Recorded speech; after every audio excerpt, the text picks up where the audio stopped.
अस्सलाम वालेकुम जी सारे दोस्तों का की हाल है जी। चक्स ज्यादा जी माशाल्लाह तुसी सफाई चेक करो नालियां दी। अज सुथरे पंजाब वाले माशाल्लाह आए ने। चक दियां गलियां जड़ियां कल गंदियां सन वीडियो लाई सी और अज तुसी नाले वेखो उन्हें बेहतरीन साफ कर दिते ने।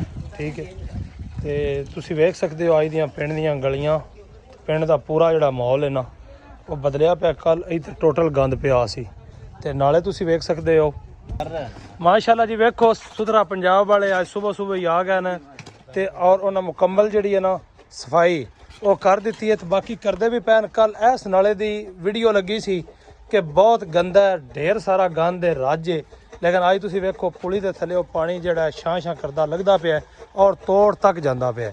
अज उन्हें सफाई जी है पूरी कर दी है।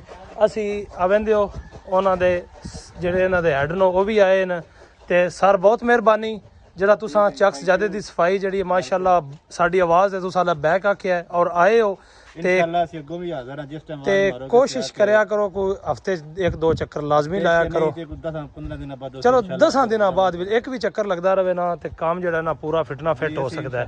तो बहुत शुक्रिया जनाब जरा तुसा माशाल्लाह बहुत अच्छी सफाई कर दी है साडे पिंड दी और गलियां भी साफ हो गई ने। तो अल्लाह पा खैर करे तो लोगों भी चाहिए कि गंद कूड़ा इन वे ना सट्टन कि साफ रवे तां ही रवे। आवाम असल ना मांजा मार के गंद वे सड़ छड़दी असल गंद तो पाउंदा तां, लेकिन हर बंदा थोड़ा जिहा भी हिसाब रखे तो उम्मीद की जाती है कि साफ माहौल रह सकता है अगर बंदा आप कोशिश करे तो।